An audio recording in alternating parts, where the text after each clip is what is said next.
کی فضیلت۔ روزے کے آداب میں سے ایک ادب یہ بھی ہے کہ روزے دار اپنا روزہ شروع کرنے سے قبل یعنی طلوع سحر سے پہلے کچھ کھا پی لے۔ اسے سحور یا سحری کہتے ہیں۔ یہ اللہ تعالیٰ کی رحمت ہے کہ اس نے روزے کی بھوک پیاس اور کمزوری کے تدارک کے لیے سحری کو مشروع کیا ہے۔ اگر روزہ دار سحری کے بغیر ہی روزہ رکھ لے تو کمزور ہو جائے، نہ ٹھیک سے عبادت کر پائے نہ دنیا کے کام۔ لہذا سحری اللہ تعالیٰ کی طرف سے ایک نعمت ہے۔ سحری نہ صرف روزے دار کی ضرورت ہے بلکہ وہ نبی کریم صلی اللہ علیہ وسلم کی سنت بھی ہے۔ آپ صلی اللہ علیہ وسلم نے اس کی ترغیب دی ہے۔ ارباز ابن ساریہ رضی اللہ تعالیٰ عنہ فرماتے ہیں کہ رمضان کے مہینے میں اللہ کے رسول صلی اللہ علیہ وسلم نے مجھے سحری کی دعوت دی تو فرمایا صبح کی برکت والے کھانے پر آؤ۔ اس حدیث کو امام احمد، ابو داؤد اور نسائی نے روایت کیا ہے۔ ایک حدیث میں آپ صلی اللہ علیہ وسلم نے فرمایا سحری کیا کرو اس لیے کہ سحری میں برکت رکھی گئی ہے۔ یہ حدیث بخاری و مسلم ہے۔ ایک حدیث میں فرمایا کہ برکت 3 چیزوں میں ہے: جماعت، سرید اور سحری۔ یہ حدیث طبرانی اور شعب الایمان میں۔ ایک صحابی فرماتے ہیں کہ میں اللہ کے نبی صلی اللہ علیہ وسلم کے گھر میں داخل ہوا تو آپ سحری کر رہے تھے۔ آپ نے فرمایا یہ سحری تمہارے لیے اللہ کی عطا کی ہوئی برکت ہے، لہٰذا اسے چھوڑنا مت۔ یہ حدیث امام احمد اور نسائی نے روایت کی ہے۔ ابن حجر رحمہ اللہ کے نزدیک سحری کئی اعتبار سے برکت کے حصول کا سبب ہے۔ مثلا اس میں اتباع سنت ہے، اہل کتاب کی مخالفت ہے، عبادت کے لیے قوت کا حصول ہے، نشاط میں زیادتی ہے، بھوک کے سبب جو بد اخلاقی پیدا ہوتی ہے اس سے بچاؤ ہے، مانگنے والے یا بطور مہمان ساتھ سحری کرنے والے کی ضیافت پر صدقے کا اجر ہے، دعا کی قبولیت کے وقت میں ذکر و دعا کی توفیق ہے، اور جو شخص رات میں روزے کی نیت کرنے سے رہ گیا تھا اس کے لیے اس غفلت کا تدارک اور بھرپائی بھی ہے۔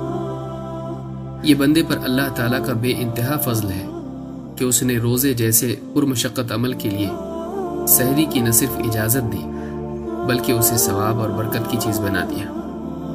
یہ بندے پر اللہ تعالیٰ کا بے انتہا فضل ہے کہ اس نے روزے جیسے پرمشقت عمل کے لیے سحری کی نہ صرف اجازت دی بلکہ اسے ثواب اور برکت کی چیز بنا دیا۔ یہ اس بات کی دلیل ہے کہ اسلام میں نفس کے خلاف مجاہدے میں اعتدال کی تعلیم دی گئی ہے۔ اسی طرح اس میں اس بات کی طرف بھی اشارہ ہے کہ اسلامی احکام میں بندوں کی کمزوریوں اور ان کی ضرورتوں کی مکمل رعایت موجود ہے۔ سحری کی ایک اور فضیلت ہے، وہ یہ کہ سحری کرنے والا اللہ تعالیٰ کی رحمت اور فرشتوں کی دعائے مغفرت کا مستحق بن جاتا ہے۔ اللہ کے رسول صلی اللہ علیہ وسلم نے فرمایا سحری کھانا برکت ہے، لہٰذا سحری ترک نہ کرو، چاہے تمہیں پانی کا ایک گھونٹ ہی پینا پڑے، اس لیے کہ اللہ اور اس کے فرشتے سحری کرنے والوں پر صلاۃ یعنی درود بھیجتے ہیں۔ یہ حدیث امام احمد نے روایت کی ہے۔ اس حدیث سے سحری کی تاکید معلوم ہوتی ہے۔ اگر کھانا میسر نہ ہو یا کھانے کو جینا چاہتا ہو یا سحری کا وہ ختم ہونے کے قریب ہو تو آدمی کو چاہیے کہ یوں ہی بھوکے پیٹ روزہ رکھ لینے کی بجائے کم از کم پانی کا ایک گھونٹ ہی پی لے۔ حدیث میں ہے کہ سحری کرنے والوں پر اللہ اور اس کے فرشتے صلاۃ یعنی درود بھیجتے ہیں۔ اس کا کیا مطلب ہے؟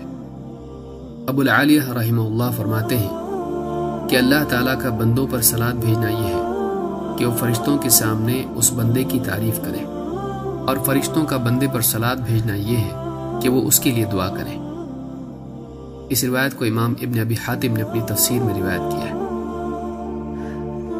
معلوم ہوا کہ سحری کرنا ایک ایسا عمل ہے جس سے انسان اللہ کی ثنا اور فرشتوں کی دعا کا مستحق ہو جاتا ہے، لہٰذا سحری نہیں چھوڑنی چاہیے۔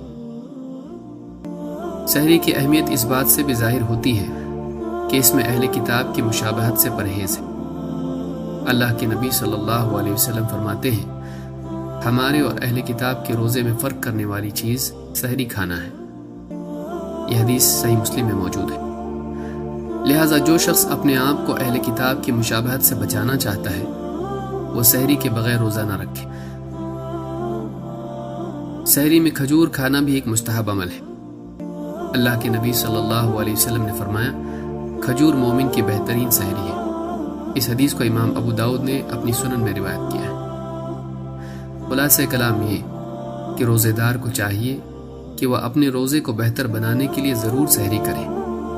اس میں دن بھر کے کام کاج اور عبادات کے لیے قوت بھی ہے، اور اسی کے ساتھ سنت کا ثواب و برکت بھی ہے۔ سحری انسان کی ضرورت ہے۔ یہ اللہ تعالیٰ کی رحمت ہے کہ اس نے انسان کی ضرورت کو بھی اس کے لیے اجر و ثواب کا ذریعہ بنا دیا۔ سحری کھانا روزے دار کی ضرورت ہے، لیکن اگر وہ اتباع سنت کی نیت سے سحری کرے تو یہ کھانا بھی اس کے لیے اجر و ثواب کا ذریعہ بن جاتا ہے۔